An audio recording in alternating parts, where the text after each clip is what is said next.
De hoy, aunque está basado en el Salmo 37, yo lo he titulado, y así después lo vais a poder encontrar en internet, los 10 mandamientos del Salmo 37. No son los 10 mandamientos de Éxodo 20, son los 10 mandamientos que vamos a ver en esta tarde del Salmo 37. Pero ahí en la pantalla podemos ver algunos temas que el Salmo 37 nos sugiere, que son muchos, por cierto. Tenemos... no, eso es lo de hoy. Sería lo del jueves pasado. ¿Vale? Eso es lo de hoy. Hay una listita de temas que nos sugiere el Salmo 37. No hemos tocado todos, evidentemente, pero son temas, todos y cada uno de ellos muy interesantes. Nos habla de el bien, de la misericordia. Te los estoy dictando para que los vayas escribiendo, aunque están escritos, pasa que no los he encontrado, pero el que busca haya. La justicia, la salvación, la sabiduría, etcétera, etcétera.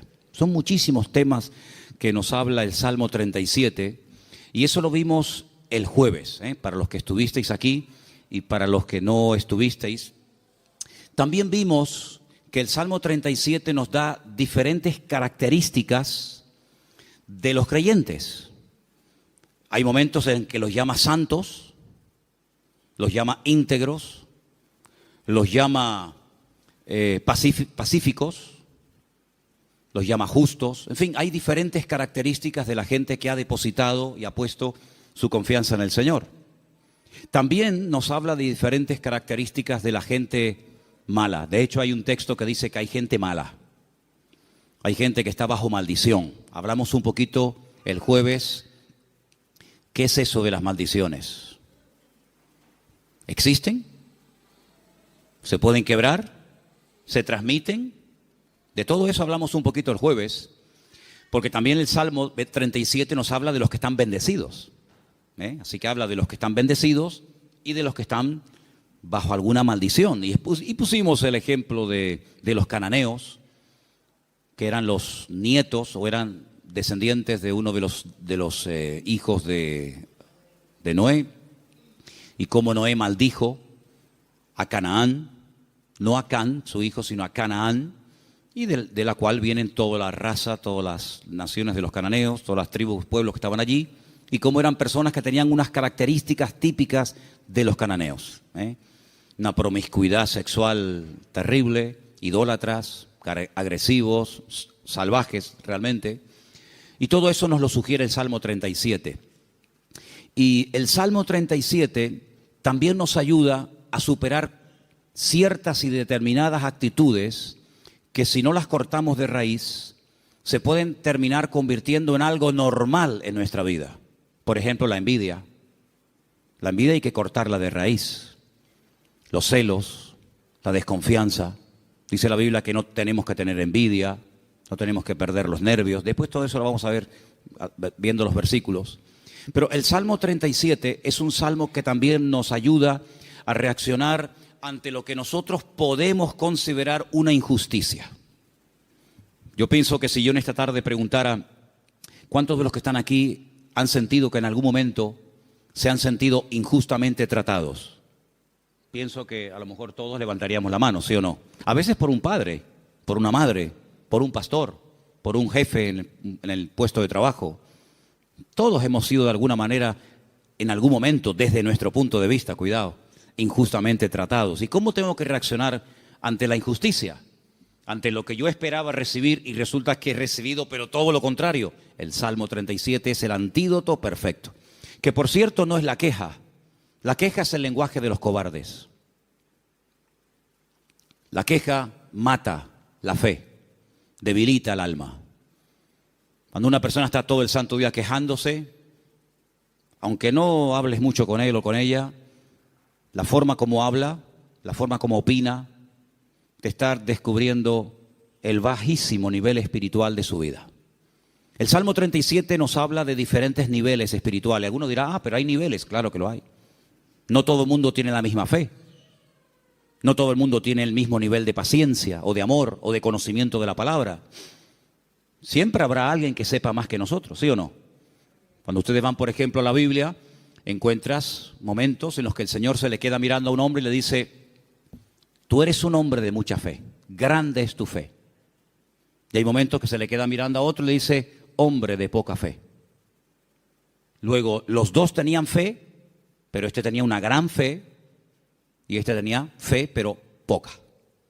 Entonces, en la vida, no todo el mundo tiene la misma fe, no todo el mundo tiene la misma paciencia, no todo el mundo tiene el mismo conocimiento, el mismo discernimiento espiritual. Eso es normal, eso es así, nos guste o no.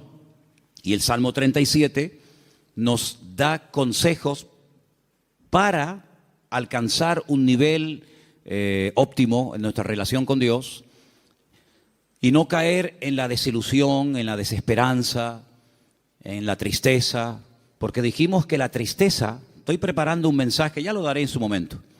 Bueno, estoy preparando un montón de mensajes, pero uno de los que estoy preparando son las distintas caras o disfraces que se pone el orgullo. El orgullo se disfraza, se camufla, a veces de religioso, de espiritualidad, pero a veces el orgullo, y usted dirá: sí, me suena raro eso. Bueno, el orgullo a veces se disfraza de tristeza. La gente tiene una tristeza y en el fondo es porque tiene un problema con el orgullo. ¿Por qué estás triste?, le preguntas a alguien. No, porque no he recibido lo que tenía que esperar o esperaba recibir, porque no me han tratado como yo esperaba y estoy triste. Y a veces es un orgullo camuflado, porque cuando nosotros pasamos por la vida por una circunstancia difícil, en la economía, un problema en el matrimonio, o de la índole que sea, Dios te está tratando, ¿o no? Dios está tratando contigo.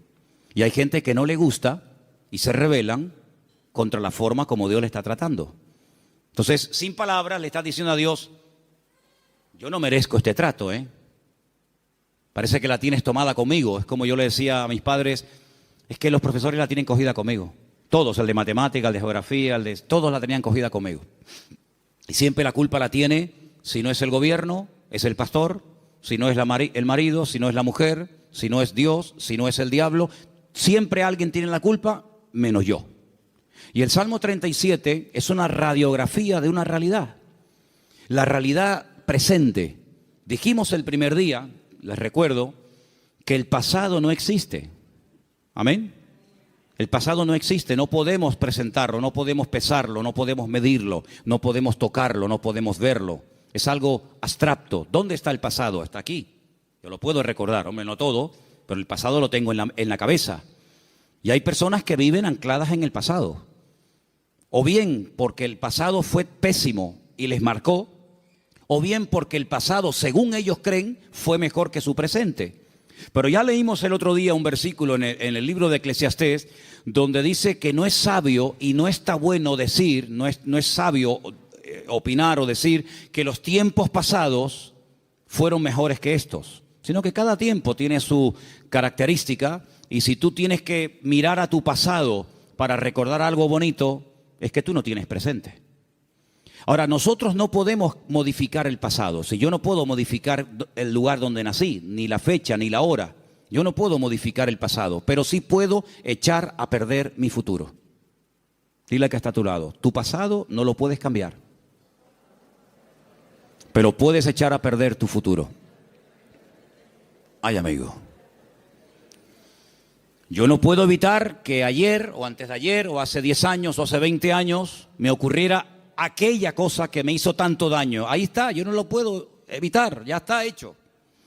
Hombre, puedo evitar que el pasado me controle, puedo evitar que el pasado me manipule y condicione mi estilo de vida en el presente, pero cuidado, porque hay ciertas actitudes que, como tú las mantengas y las cultives y las desarrolles, lo que estás haciendo es sembrar, pero sembrar mal, y puedes llegar a estropear tu futuro y lógicamente también tu presente. Así que el Salmo 37 es un antídoto contra tantas cosas que yo les animo a que, si pudierais incluso hasta aprenderlo de memoria, hicierais un intento por aprenderlo de memoria. A lo mejor si en casa sois 4 o 5, pues decir: bueno, vamos a aprender cada uno. Papá, aprende tú 5 versículos. Mamá, tú otros 5. Yo otros 6. Hasta el perro puede, si tuvieras loro, hasta el loro podría aprender algún texto. Apréndanse el Salmo 37, es excelente. Vamos a ver hoy los 10 mandamientos del Salmo 37. Y ya te he dado tiempo de sobra, Saray, para que los encuentres. Los tenemos ahí en la pizarra, ¿verdad? Amén, qué bueno, estupendo. Vamos a leerlos todos. Los 10 mandamientos del Salmo 37. Después vamos a leerlos en los versículos correspondientes. Primero, fuerte, confía en Dios. Después, con los ojos cerrados, sin mirar a la pizarra, tenemos que repetir los 10, así que vete aprendiéndotelos. Número 1 era, confía en Dios. Segundo, hacer el bien. Confía en Dios y hacer el bien. Vamos bien. Tercero, deleítate o deleitarse en Dios. Confía en Dios, hace el bien, deleitarse en Dios. Bien, hasta ahí llego. Venga, otro más. 4, encomendarse a Dios. Bien, confía en Dios, hacer el bien, deleitarme en Dios, encomendar a Dios mi vida. Venga, el 5, guardar silencio. Pero no dice, hermano, que hablemos. Guardar silencio ante Dios. Guardar silencio. 6, esperar en Él. 7, dejar la ira. 8, dejar el enojo, desecharlo. 9, apartarme del mal. Y 10, guardar su camino. ¿Qué tal? ¿Los habéis aprendido? Vamos a repasarlos. Confía en Dios, hacer el bien, deleitarse en Dios, encomendarse a Dios, guardar silencio, esperar en Él, dejar la ira, desechar el enojo, apartarme del mal y guardar su camino. Quítalo. Los 10 mandamientos del Salmo 37. Número 1. Bien, confía en Dios. Número 9. No. Segundo. Ese es, hacer el bien. Número 3. Número 4. 5. Guardar silencio, sin mirar. 6. Esperar en Él. 7. 8. 9.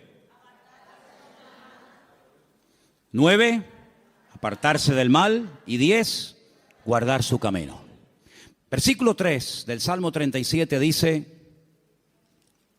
confía en Dios.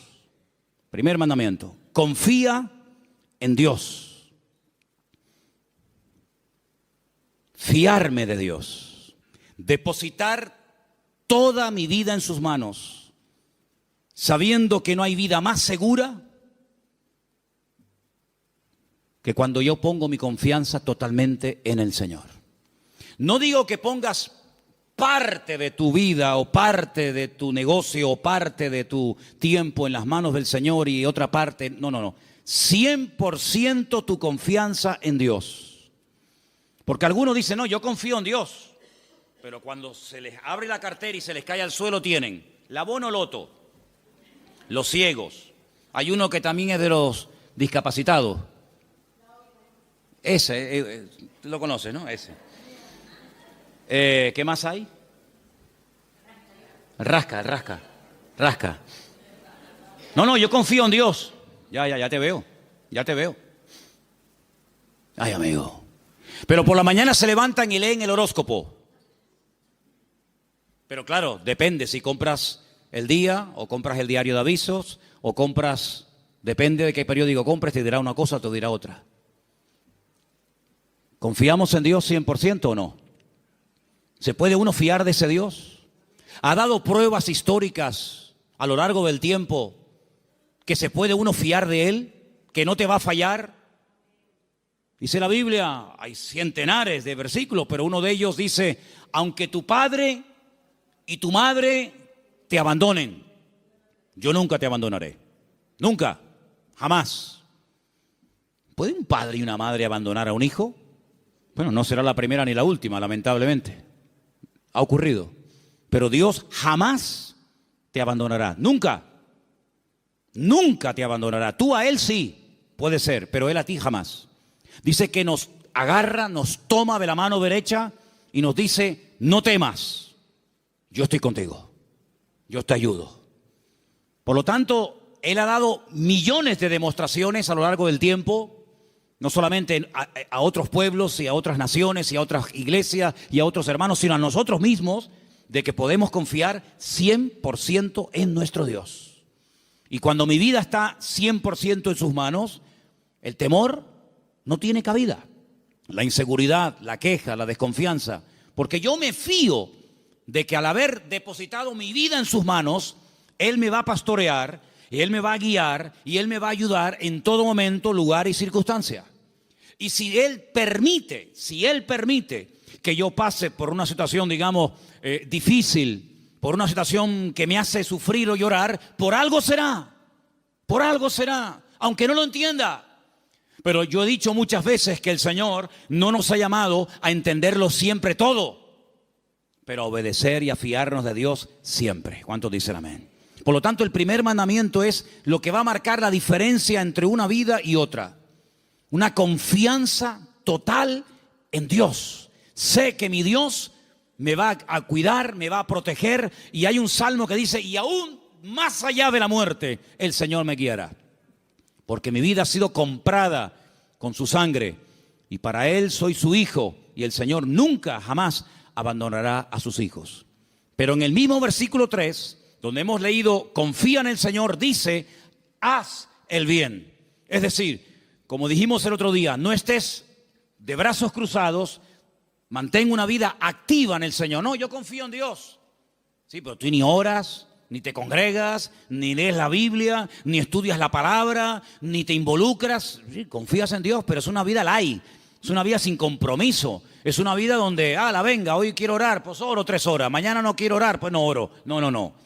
Es una vida de constancia, de perseverancia, una vida de disciplina. La vida de un cristiano tiene que ser una vida disciplinada, no una vida caracterizada por el desorden, guiado por emociones, por sentimientos, que son al fin y al cabo pasajeros y traicioneros, sino de tener determinación.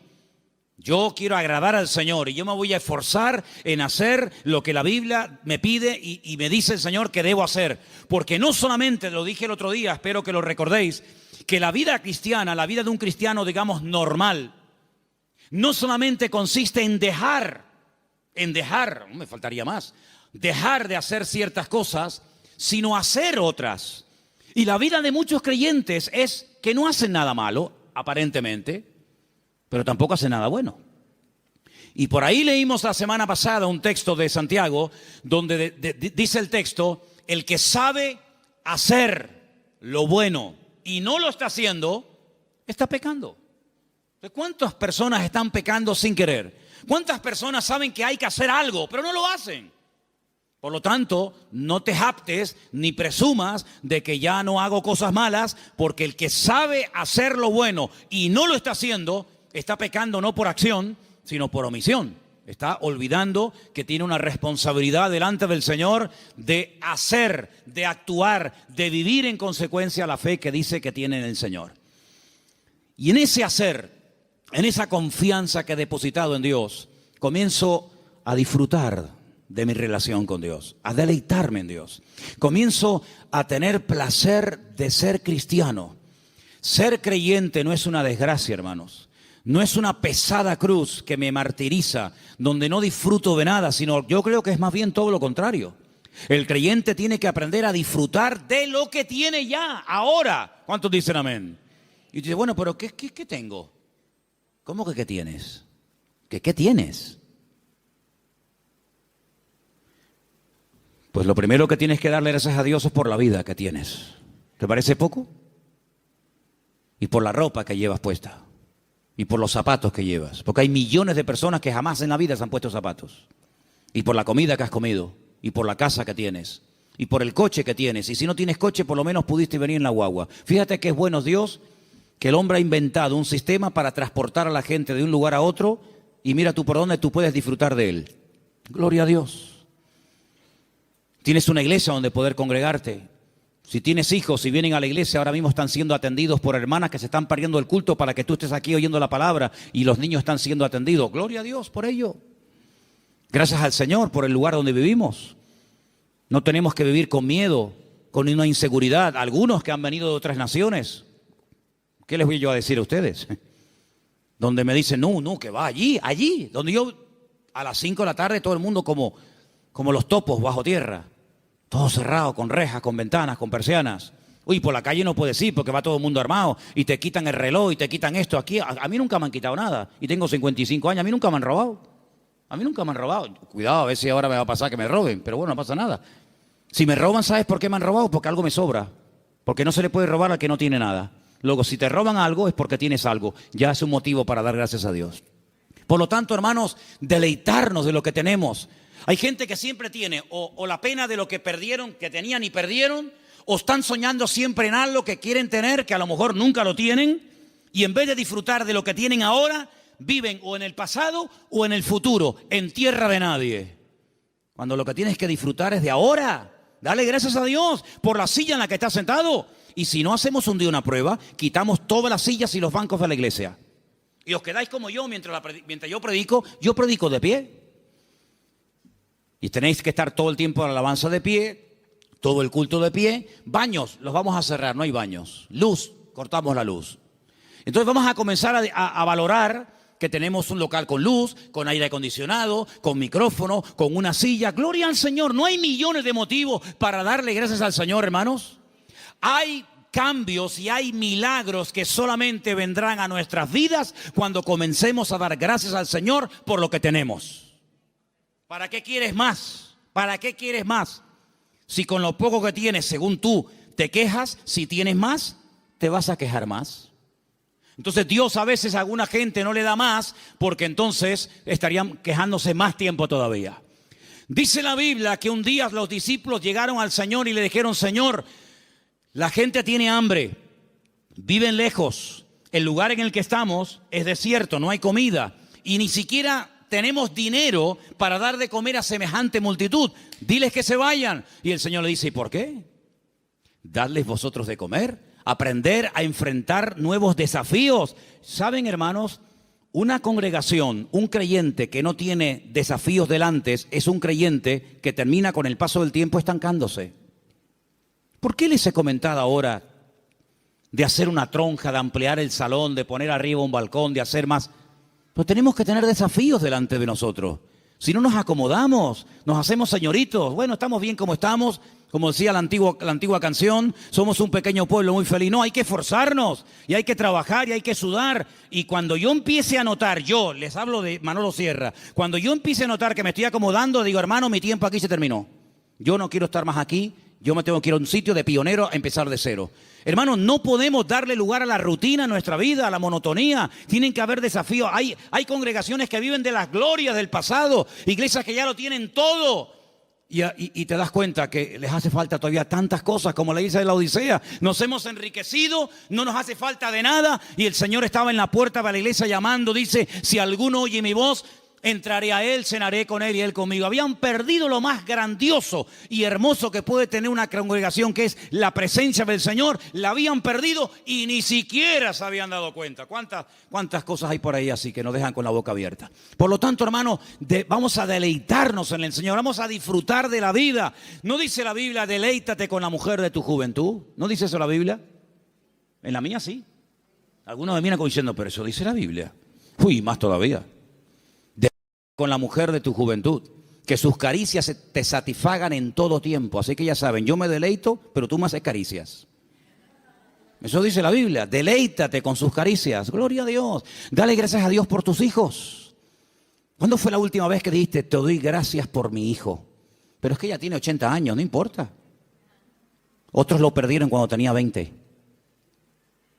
Y el Señor te lo ha dado a ti 40 años. Ay, amigo. Dale gracias a Dios por tu madre, por tu padre. Dale gracias a Dios por el pastor que tienes, porque de momento es el único que tiene. Es lo que hay. Dale gracias a Dios por todo lo que tienes cada día.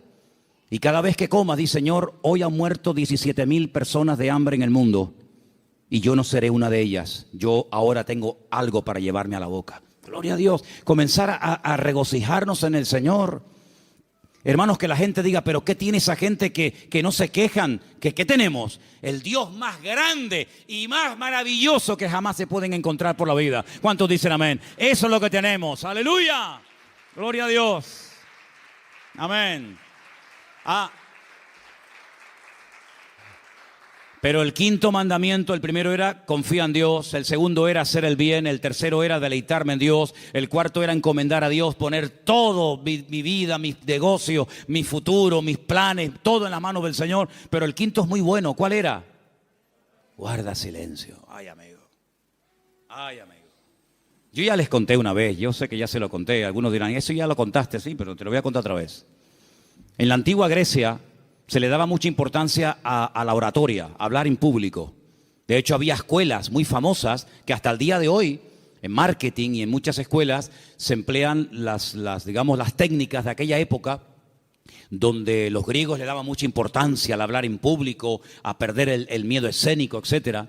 Y había un famoso maestro de una de las escuelas griegas que cobraba por enseñar oratoria, por enseñar a hablar correctamente en público a la gente. Y vino un día un chico y le dijo que quería que este maestro le diera clases. Y el maestro le dijo, a ti te voy a cobrar el doble de lo que le cobra a todos los demás alumnos. Y este dijo, ¿a mí el doble? ¿Por qué? Dice, porque contigo voy a tener el doble de trabajo. Contigo voy a perder mucho tiempo, primeramente, a enseñarte a que te calles. Y cuando aprendas a guardar silencio, es cuando por fin podré comenzar a enseñarte a hablar. Pero quieres comenzar a hablar, y para comenzar a hablar hay que aprender a estar en silencio. ¿Saben que el silencio es algo que se utilizó durante mucho tiempo en algunos lugares como tortura? Poner a una persona en un lugar donde no oía ningún tipo de ruido. Y en algunos casos la gente se terminaba volviendo loca. Pero muchas de las grandes cosas que Dios ha revelado a lo largo de la historia, grandes hombres de Dios, lo ha hecho en la calma, en el silencio. Hay un pasaje muy interesante donde un profeta llamado Elías, un gran hombre de Dios, estaba pasando un momento muy difícil en su vida. Se sentía solo, incomprendido, le pidió a Dios que le quitara la vida. En fin, todo lo que ustedes saben.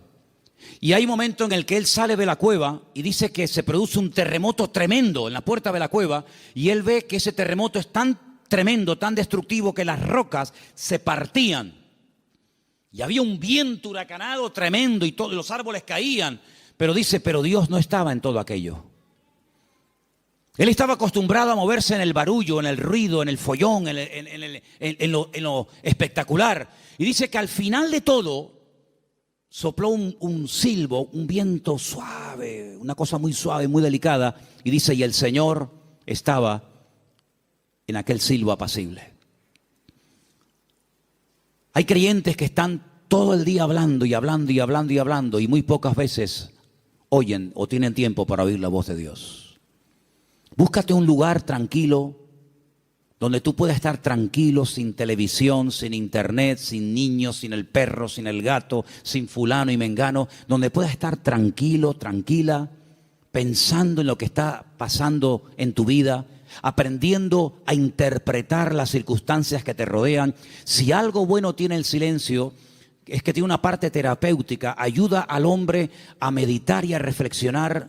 ¿Qué estoy haciendo con mi vida? Me he plantado ya con una edad en la vida. ¿Qué le está pasando a mi hijo, que lo veo últimamente muy callado, o muy hablador, o muy atontado, o muy espabilado? ¿Qué está pasando en el ambiente? Y es en esos momentos de calma, de quietud, de silencio ante la presencia del Señor, donde el Señor te puede revelar y te puede mostrar cosas que en el barullo, en el follón y en el ruido no se captan. Por eso este mandamiento de guardar silencio significa aprendamos a meditar tranquilamente en la presencia del Señor. Vivimos en una sociedad muy ruidosa. España es uno de los países más ruidosos de Europa.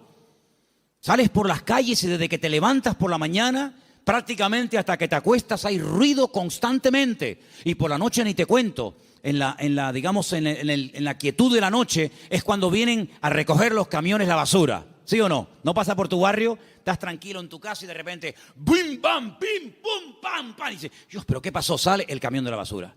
Al rato viene el camión que está regando. Al otro rato viene el camión que se lleva el vidrio. Y es un follón tremendo, ¿sí o no? Bueno, hermanos, aprendamos a estar tranquilos en la presencia del Señor. Aprendamos a decir, Señor, ¿hay algo que me quieres decir? ¿Hay algo que me quieres compartir? Ese guardar silencio significa aprender a reflexionar en Dios. Oye, mira, ahora no me molesten. Yo tengo una cita con mi Dios. Quiero estar tranquilo, no quiero que nadie me moleste. No, que si me llaman, que esperen. Que me llamen más tarde, que no se va a hundir el mundo. Y quiero estar a solas con el Señor, con su palabra. Como decía un pastor amigo mío, un minuto, Manolo, un minuto bien pasado en calma, en quietud, en la presencia del Señor, puede cambiar una vida. Pero ¿sabes cuál es la cruda realidad? Y no es cuestión de que ustedes se sientan mal ni acusándolos, ni mucho menos. Hay creyentes que a veces no tienen ni 5 minutos en el día, es tremendo esto, ni 5 minutos en el día para estar tranquilos, solamente estar quietos en la presencia del Señor. Cuando teníamos las clases, que hemos dado algunas clases en la iglesia de hermenéutica, de homilética y otras asignaturas, ¿cómo empezábamos la clase? ¿Os acordáis? Venían del trabajo, venían de la calle, una con el abanico, el otro sudando, el otro que llegó tarde. Decía, hermanos, vamos a guardar un minuto de silencio. Claro, algunos pensaban al principio que se había muerto algún hermano de la iglesia. O sea, un minuto de silencio, ¿qué pasó? Digo, no, tranquilo. Y a algunos se les hacía eterno, eterno. Decía, un minuto, qué largo se me ha hecho. Hermanos, aprendamos a estar quietos en la presencia del Señor, aprender a observar, aprender a interpretar lo que está ocurriendo a nuestro alrededor. El sexto era esperar en Él. ¿Saben que una de las cosas que yo peor llevo en la vida es esperar? No me gustan las colas. El otro día me enseñaba un hermano de la iglesia, por no estar dando nombres, me enseñaba una fotografía que habían sacado desde una ventana donde se veía un grupo bastante numeroso de gente haciendo cola, esperando. Me decía, esta es una de las colas que la gente tiene que hacer para ver si puede comprar algo de azúcar. Y yo decía, bueno, pues yo me acostumbraría, mira que para mí sería tremendo esto, ¿no? Pero yo digo, bueno, yo me acostumbraría a vivir sin comer azúcar, porque yo para estar 2 horas, 4 horas para un paquete de azúcar, y me dice otra persona, sí, pero es que también tienes que hacer cola para comprar la leche. Digo, bueno, pues, no sé, me acostumbraría a no beber leche. Pero es que también al final tienes que hacer cola para todo. Pero qué rabia da a veces cuando tienes prisa y el que va delante tuyo es el más lento de Europa. Le acaban de dar el carnet de conducir. Pone el intermitente de la izquierda y después va a la derecha. O pone los 4 que son de emergencia, porque como te ve muy pegado, te está diciendo, no te pegues mucho que me das miedo, y te ponen los 4 intermitentes. Y tú dices, pero muévete, que tengo prisa. Me acuerdo una vez en Benito Pérez Armas, el semáforo estaba en verde, hermano, de verdad les prometo que el semáforo estaba en verde. Era bajando la antigua cárcel a mano izquierda, que ya entras para el Parque La Granja, ¿sabéis dónde les digo, no? Y el semáforo estaba en verde, y había un coche parado, y yo le decía, al principio fue una pita suave. No sé, después más prolongada. Al final saqué la cabeza por la ventana. Digo, pero muévete de una vez, hombre, que está verde. Atontado, que estás atontado. Y sacó la cabeza una señora y me dice, hola, pastor, ¿cómo está, hermano? Y le dije, hola, hermana, hola, dele, hermanita, dele, vamos. Qué vergüenza, ¿no? Si hubiera sido oveja en vez de pastor, me hubiera cambiado de iglesia. Para que no me diera. Bueno, son cosas que pasan, ¿no? Soy humano como cualquiera de ustedes. Así que, hermanos, aprender a esperar en la vida se hace a veces complicado, ¿verdad? Pero es importante y fundamental aprender a esperar en Dios. No tener prisas. Porque, ¿saben? He descubierto que Dios no tiene prisas. ¿Cuántos dicen amén? ¿Saben que hay un pasaje? Hay un pasaje donde una persona, no quiero decir la palabra se enfada, pero casi se enfadó con el Señor. Porque nunca le había pedido nada. Nunca. Sabían que el Señor siempre estaba muy ocupado. Sabían que el Señor siempre estaba viajando, hablando por aquí, predicando, y nunca le habían pedido nada. Solamente un día le pidieron un favor, y el favor era muy concreto, muy directo. Señor, el que amas está enfermo. Como diciendo, Señor, ven pronto. Y dice la Biblia, saben lo que estoy hablando, ¿verdad? De Lázaro, era amigo de Jesús. Vivía en Betania, donde estaba con sus dos hermanas, Marta y María. Dice la Biblia que cuando le llega la noticia al Señor, no dice, como seguramente esperaban la familia, venga, vamos que hay que ir a orar por Lázaro. O podía incluso haber hecho lo que hizo con el siervo del centurión, ¿os acordáis? Cuando le dijo el centurión, Señor, no hace falta que vengas a mi casa, di la palabra y mi criado sanará. Podía haber dicho, Padre, desde aquí pido que sanes ahora a mi amigo Lázaro. Y Lázaro hubiera sido sanado. Pero ni siquiera hizo eso. Sino dice que llegó 4 días después del aviso. Y claro, cuando llegó, evidentemente, la enfermedad era grave, porque dice la Biblia que Lázaro ya estaba muerto y enterrado. Si ellas sabían que no iban a molestar al Señor por una tontería. Cuando llegó, sale una hermana, se lo encuentra en el camino y le dice estas palabras que ustedes saben perfectamente. Señor, si tú hubieras estado aquí cuando te mandamos a llamar, nuestro hermano no habría muerto. ¿Cómo interpreta usted esas palabras, hermano? Usted que sabe griego, arameo y hebreo. ¿Cómo lo interpreta usted? Me ha fallado. Mi hermano se murió por tu culpa. ¿Está mal interpretado? Es versión Manolo Sierra. Si tú hubieras estado aquí, esto no hubiera ocurrido. Sale la otra hermana. Porque una parece que era como más carnal, ¿no? La otra era un poquito más espiritual. Pero fíjate que las dos se contagiaron y le dijeron exactamente las mismas palabras al maestro. Si tú hubieras estado aquí, mi hermano no hubiera muerto. Estaban dolidas, ¿sí o no? Estaban dolidas, estaban molestas con el maestro. Esto no tenía que haber pasado. Salmo 37. No te impacientes, no pierdas los nervios. Después vamos a ver eso. Y el Señor le dice, Marta, María, que yo soy la resurrección y la vida. El que cree en mí, aunque esté muerto, vivirá. Claro, ellas eran judías, ellas no eran paganas, ellas conocían la Escritura, ellas sabían perfectamente por las Escrituras del Antiguo Testamento que se habla de la resurrección. Y entonces cuando el Señor dice que yo soy la resurrección y la vida, y le dice el Señor, tu hermano resucitará, ellas dicen, yo sé que mi hermano resucitará, pero no ahora, sino en el día postrero, algún día. Y el Señor le dice, vamos al cementerio. Y todos conocen la historia. Ahora yo les hago una pregunta y sean sinceros. ¿Ustedes creen que realmente el Señor llegó tarde?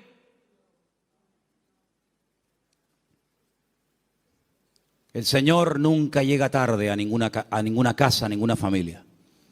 El Señor siempre llega cuando tiene que llegar. Siempre. Es que si esto hubiera ocurrido media hora antes, sí, pero ocurrió así. El Señor lo quiso así. Y ya está. El Señor llegó cuando, humanamente hablando, según ustedes, ya no hay nada que hacer. Y hay situaciones, escucha bien esto, hermano, porque cuanto antes lo aprendan, algunos, unos más que otros, mejor. Hay situaciones que Dios permite, escucha bien, que Dios permite que lleguen hasta el final.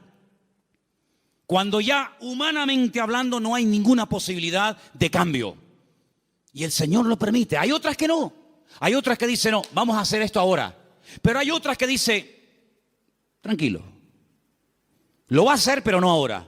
No cuando tú quieras, sino cuando yo quiera y como yo quiera. Y cuando llega al cementerio, hace uno de los milagros más espectaculares que el Señor hizo a lo largo de su ministerio. Levantar a un muerto que hacía 4 días que estaba enterrado. Eso no lo había hecho nunca. Había resucitado personas que estaban aún calientes. ¿Se acuerdan? La hija de Jairo. Cuando llegó, dice, acaba de morir. Luego, si la tocabas, la niña estaba caliente. Acaba de morir, pero estaba muerta. Pero el Señor la resucitó. Había otros casos donde dice la Biblia que lo llevaban en la caja para enterrarlo. Y bueno, los judíos entierran a la gente el mismo día que muere. Por lo tanto, no hacía ni 24 horas que había muerto. Pero nunca el Señor había llegado tan lejos. Nunca el Señor había hecho un milagro de una resurrección después de 4 días. Si ustedes van a Israel, si ustedes han ido a Jerusalén alguna vez conmigo, ustedes van a ver que en todos los cementerios judíos hay una abertura, como una ventana, que es por donde se cree que al tercer día se va el alma. Y ya es como demasiado tarde, ya no hay escapatoria. A los 3 días, a las 72 horas, se va el alma y ya se fue. ¿Cuándo llegó el Señor? Al 4.º día. Cuando ya no había ninguna posibilidad, según la tradición, según la medicina, de levantar a un muerto, es cuando llegó el Señor. No podía el Señor haber llegado el primer día, antes de que muriera así, pero hubiera sido una sanidad más, de tantas. Pero el Señor quería hacer algo especial, porque amaba tanto a Lázaro, que si hubiera llegado a la media hora o a los 10 minutos de haber recibido el llamado, hubiera sido una sanidad. Y Lázaro podía haber dicho, el Señor me sanó cuando yo estuve enfermo. Pero yo te amo tanto, Lázaro, que no te voy a sanar. Te voy a resucitar. Y eres la única persona en toda la historia de la humanidad que yo resucité al 4.º día. Entonces no te das cuenta, hermano y hermana, que a veces hay situaciones como que tú dices, pero ¿dónde va a terminar todo esto? ¿Pero hasta cuándo va a llegar esto? Es por el amor tan grande que Dios te tiene, para que no sea una cosita más que puede pasar desapercibida, o que incluso algún incrédulo diga, bueno, sería casualidad. No, va a llegar al límite, al extremo, cuando ya no hay ninguna posibilidad de cambio, de mejoría o de perfeccionamiento, cuando el Señor va a llegar y va a decir, ahora, para que la gente diga, esto era para la gloria del Señor. ¿Cuántos dicen amén? ¡Aleluya! Así que tranquilo, no te precipites. Amén. Hay 4 prohibiciones, antes de seguir con la lista de los mandamientos. Hay 4 prohibiciones, las voy a leer rápidamente. 4 cosas que el Salmo dice que no tenemos que hacer. Yo las voy a leer y tú te vas a preguntar a ti mismo si la estás haciendo. La primera está en el versículo 1. Salmo 37:1. No te impacientes a causa de los malignos. No te impacientes. No pierdas la paz. Tranquilo, relájate. Dile a que está a tu lado, relájate. Tranquilo. No te impacientes. No pierdas la paciencia. Número 2, en el mismo texto. Ni tengas envidia de los que hacen iniquidad. Así que ni impacientarme, ni tener envidia. Jamás. Ni una cosa ni otra. Versículo 7. No alterarme. Guarda silencio ante el Señor, espera en Él. No te alteres con motivo del que prospera en su camino por el hombre que hace maldades. No te alteres. Tranquilo, relájate. Cuenta hasta 10. Versículo 8, deja la ira, desecha el enojo, no te excites en manera alguna a hacer lo malo. Estas son las 4 prohibiciones, las 4 cosas que el Salmo 37 prohíbe hacer a un creyente. No perder la paciencia, no tener envidia, no alterarme y no hacer lo indebido, es decir, lo malo. ¿Qué te parece? Y en esta actitud, en esta riqueza del Salmo 37 me dice, deja la ira y desecha el enojo. Es decir, si te enfadas, vas a comenzar a hacer y a decir tonterías. Cuando una persona está enfadada, ¿tú le has oído las tonterías que dice? Incluso hasta orando dice tonterías. Ya no aguanto más. Y el Señor dice, cállate, machango. Sabrás tú si aguantas o no aguantas. Si yo te mando esto es porque tú aguantas. Pero ya Él lo dijo. Nadie me ama. Las tonterías que uno dice cuando está enfadado, es como cuando uno está desanimado. Las peores tonterías, las peores barbaridades, los peores insultos, las peores humillaciones se dicen cuando uno está enfadado o desanimado. Y por eso la Biblia dice, no permitas que tu carácter te controle, porque cuando nuestro carácter nos controla, siempre la embarramos. ¿No dicen así los argentinos? O los uruguayos. La embarramos. Metemos la pata. Entonces, pues oye, Señor, ayúdame a tener control, dominio propio, dice la palabra. Dominio propio. Teníamos hace años en una montaña que hay en Llano del Moro, en una torre muy alta, teníamos unas antenas que colocamos allí cuando pusimos la primera emisora de radio cristiana de las Islas Canarias. Y había un hombre que todas las mañanas subía a ese monte y pegaba un grito, pero un grito que se oía en todo el valle, se montaba en el coche y yo creo que se iba a trabajar. Y yo digo, oye, uno dirá que está loco, pero yo creo que este hombre es sabio, ¿eh? Porque el hombre se iba al monte, pegaba un alarido estilo Tarzán, yo creo que tenía algo de espíritu de Tarzán. Gritaba, se montaba en el coche y se iba. Oye, a lo mejor tenemos que irnos a la montaña de los Campitos, procura que no haya nadie, porque claro, si subes por la noche y pegas un alarido estilo hombre lobo allí, van a decir que hay un loco aquí, un endemoniado. Pero hermano, ¿sabes qué? Tenemos que aprender a desahogarnos con Dios. ¿Cómo se desahogaba Cristo? Con el Padre. ¿Dónde fue? Al huerto de Getsemaní. Y en el huerto de Getsemaní dice que agonizaba, lloraba, clamaba, allí peleaba, y cuando salía y se levantaba y le decían, venimos a aprender a Jesús, dice, yo soy. ¡Pum! Y caían todos al suelo. En otras palabras, era un hombre que no descargaba en los demás su enojo, su enfado, lo que fuera, sino que aprendía a desahogar su alma delante del Padre. Y eso es algo que tenemos que aprender todos, hermano. Porque hay gente que está contenida. Y hermano, el tranquilito, el que no se enfada nunca, cuando se enfada, échate a correr, ¿eh? Échate a correr. Dice, no, este es bobo. Este no se enfada nunca. Cuando se enfada, apaga la luz y vámonos, ¿eh? Porque es el increíble Hulk. Que por cierto, me encontré en la puerta de la iglesia allí 2 puños del increíble Hulk. No sé si a alguien se le cayeron. ¿Los puedes enseñar? No sé quién trajo eso, pero bueno, ahí están. Yo dije el otro día, y según el Salmo 37 y otros, hay 2 vías de escape, 2 válvulas de escape que Dios ha puesto en el ser humano que tiene que usarlas. Una es el llanto y otra es la risa. Claro, como te enseñaron que los hombres no lloran, pues está trancado. Y como tampoco no es la alegría de la huerta, dicho sea de paso, pues tampoco se ríe. Entonces ni llora ni ríe. Y un día va a explotar. Un día va a explotar más de uno. Pero aprende a reírte en el Señor. Aprende a llorar en la presencia del Señor. No dice la Biblia, bienaventurados los que no se ríen. Bienaventurados los que no lloran. ¿Lo habéis leído alguna vez? Yo tampoco. Bienaventurados los que lloran, dice la Biblia. Pues llora, mija, llora.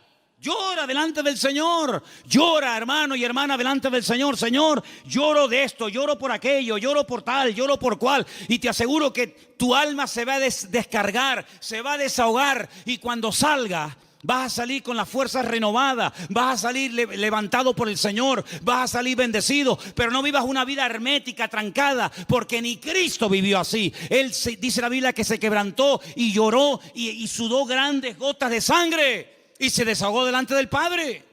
Ahora, ¿qué hace la gente? Se desahoga con una botella de vino en la mano. Se desahoga metiéndose un pico de heroína. Se desahoga haciendo no sé qué y no sé cuánto, echándole la bronca a la mujer, al hijo, pegándole una paliza al otro. No, esas no son las formas. Esos son los métodos mundanos. La forma de Dios es que aprendas a ir a la presencia del Señor y abrir tu corazón y decirle, Señor, no aguanto más. Y en la Biblia encontramos grandísimos hombres de Dios que lloraron a gritos, dice la Biblia. Sí, a gritos lloraron. ¿Quién? José. Lo dije el otro día cuando compartía de este mismo salmo. Dice que ya no aguantaba más. Léalo, textualmente lo estoy citando. Ya no podía contenerse más. Ya llegó al límite. Oye, me venden mis hermanos. Les pido por favor que se apiaden de mí, que me saquen de este pozo, que tenía que haber escorpiones y serpientes. No me hacen ni caso. Me quitan las prendas, me llevan desnudo a Egipto. ¿Yo qué pinto en Egipto? Un país de idolatría, un país de una promiscuidad terrible, de idolatría por todos lados. De repente llega allí, no sabe hablar el idioma, desnudo, lo compran como esclavo. De ser el niño bonito y amado del padre, pasa a ser un esclavo, un sirviente, sin derechos, tratado al trancazo. Por querer vivir una vida recta y honesta y santa delante del Señor.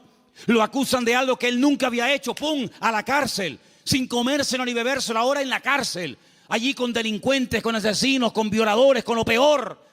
Y ahora, ¿y cuándo voy a salir yo de aquí? Yo qué sé, no tengo abogado, yo ni siquiera sé expresarme en el idioma de este país. Cuando sale de allí, Dios lo levanta, lo bendice, lo prospera. Y cuando ve venir a sus hermanos, no permitió que la ira, que el enojo, que la rabia dijera, ahora que tengo poder. Porque cuántas veces yo he dicho desde este mismo púlpito, si quieres conocer a un hombre de verdad, si quieres conocer a un pastor de verdad, si quieres conocer a una persona de verdad, dale poder y dale dinero. Claro, el coleta, el otro que, en fin, y el otro, es muy fácil criticar lo que hacen los demás, que yo no defiendo a nadie, ahí me da igual, para mí son todos iguales. Pero hermano, cuando alguien suba ahí arriba, da igual si es un cargo poderoso en la política, en el deporte o donde sea, dale dinero, que mueva millones. Dale poder. Y espera a ver si no se corrompe. Porque es muy difícil llegar a esos niveles, moviendo centenares y miles de millones. Que tenga la cabeza bien amueblada. Ay, amigo. José ahora tiene poder, es el hombre más poderoso de la tierra después de Faraón. No se mueve ni una hoja sin su permiso. Faraón dice, no, a mí no vengan, vayan a él. Él es el que organiza el país, él es el ministro de Hacienda, él es el ministro de Economía, él es el que administra, a mí no me den la paliza, vayan a él. Delegó todo en José. Ahora tiene poder, ahora tiene autoridad, ahora tiene dinero, ahora tiene sirviente. Ahora hasta Potifar, aquel que lo compró, ahora tiene que venir y postrarse delante de él. La mujer de Potifar, ven para acá. Ahora él podía haber dicho, ahora os vais a enterar lo que vale un peine, amigo. Ahora vienen los hermanos. Y él podía haber dicho, lo van a pasar canutas, como me le hicisteis pagar a mí. Dice que llegó un momento, viendo a sus hermanos, que ya no podía aguantar más. Y empezó a llorar a gritos. Cuando los hermanos ven a aquel llorando, le dice, yo soy vuestro hermano José, ¿sabes? No tengáis miedo. No me mandasteis vosotros a Egipto. Fue Dios el que me mandó aquí. Pasa que a mí me tocó el primero. Pero al final todos van a tener que venir aquí. Así que vayan a casa de mi padre, díganle que vengan, cuéntenle la verdad, que le han tenido engañado al viejo 20 años, diciéndole que me había matado una bestia. Tráiganlo y vamos a comenzar a disfrutar de la vida. Guardó su corazón. No permitió que la ira, la rabia, ¿verdad?, el poder le transformara, sino que él supo canalizar todo aquello para bendecir a otras personas. ¿Te das cuenta? Entonces, queridos hermanos, dice la Biblia, sobre toda cosa guardada, guarda tu corazón. Porque la escasez, el depender día a día del Señor no ha echado a perder a nadie. Yo nunca he visto a nadie que por depender del Señor para todos se echara a perder. No, de verdad, créanme, no he conocido a nadie, pero sí he conocido a muchos que cuando tuvieron algo, muchacho, otra persona completamente. Es como yo a veces le digo a los jóvenes, oye, cuando no tenías novia, y no me dirijo a nadie, pero el que tenga, porque tenga, ¿no? O cuando no tenías novio, oye, eras encantadora, saludabas a todo el mundo, venías temprano al culto, te ibas la última. Ahora que tienes novio, eres más antipático que un pepino. No, amén, no digan amén. ¿Quién dijo amén? No digan amén, que se van a... No. Entonces, que las circunstancias de la vida no te cambien. Sigue siendo igual, mijo. Sigue siendo igual. Tengo dinero, gloria a Dios. No tengo, gloria a Dios. Oye, que vengo en la guagua, amén. Que vengo en coche, amén. Que vengo en limusina, amén. Ten cuidado que como te la vea yo, te la vendo y compramos la tronja para la iglesia. ¿Me entiendes? Entonces, hermano, mantengamos el equilibrio en el Señor. Mantengamos el equilibrio. Vamos a deleitarnos de lo que tenemos, pero vamos a apartarnos. Versículo 27, apártate del mal. Este versículo es buenísimo. Ya termino con este y con uno más. Apártate del mal, apártate del mal. Dios no tiene que apartarse del mal, somos nosotros los que tenemos que apartarnos del mal. Es decir, ser selectivo. ¿Me conviene a mí esta amistad con esta persona? ¿De qué habla esta persona? Pues mira, está todo el día hablando de esto. No me conviene. No digo que sea mala persona, pero no me conviene. Su mundo no es mi mundo. Sus conversaciones no son las mías. Y para ser amigo tengo que entrar en su terreno y no me va, no me interesa. Apártate del mal. Aprender a retirarse a tiempo. Mira, no me conviene esta amistad, no me conviene este lugar, no me conviene estar todo el día con esto. Eso es lo que dice la Biblia. No son prohibiciones porque lo digo yo y punto. No, sino es por tu bien. Apártate del mal. Porque el mal difícilmente se aparta de uno. Escúchame bien. Generalmente el que tiene que apartarse del pecado es uno. El pecado generalmente no se aparta de ti. Tú sales a la calle y hay más droga que antes. Y más alcohol que antes. Y más mentira. Y más de todo que antes. Luego el mal difícilmente se aparta de una persona. Te tendrás que ir a vivir al Valle de Ucanca allí solo. Y ni siquiera allí. Porque decía Pablo, miserable de mí, ¿quién me librará de este cuerpo de muerte? Por lo tanto, apártate del mal, sé selectivo. Dice, mira, no me conviene este camino. Dice que el simple ve el peligro y pasa justamente por el peligro. El prudente dice, no me conviene ir por ahí, voy a dar la vuelta. Es más largo, pero no importa. Prefiero dar la vuelta que pasar por ahí que me cortan la cabeza. Apártate del mal, haz el bien. Y dice finalmente, verso 34, el 34 y termino, espera en Dios y guarda su camino, mantente en el camino del Señor, pon cuidado en las cosas del Señor, mantente en Dios. Un día bueno lo tiene cualquiera, pero es mantenerse un día, mantenerse dos, estar dispuesto a ser tratado. Hay gente que no quiere ser tratada, hay gente que pierdes la amistad en el momento que dice, mira, eso que estás haciendo no está bien, eso que estás haciendo es una payasada, eso que estás haciendo no te conviene. Automáticamente ya le cambió la cara, automáticamente se fueron las amistades. Apartarse del mal, ser sabio, tener ese discernimiento, ese temor a Dios. Esto que estoy haciendo, esto que quiero hacer no me conviene. Guardar el camino del Señor. ¿Qué es lo que le agrada a Dios? ¿Dios haría esto en mi lugar? Eso es lo que tenemos que hacer. Y déjame que te diga algo, porque tengo una frase aquí que apunté estos días. Es mucho más fácil deshacerse del pecado que de las consecuencias del pecado. El pecado no es tan fácil, no es tan difícil dejarlo. Pides perdón a Dios, Dios te perdona y se acabó. Pero amigo, a veces hay consecuencias de un pecado que hiciste que pueden durar años. Y hay gente que en sus cuerpos llevan secuelas.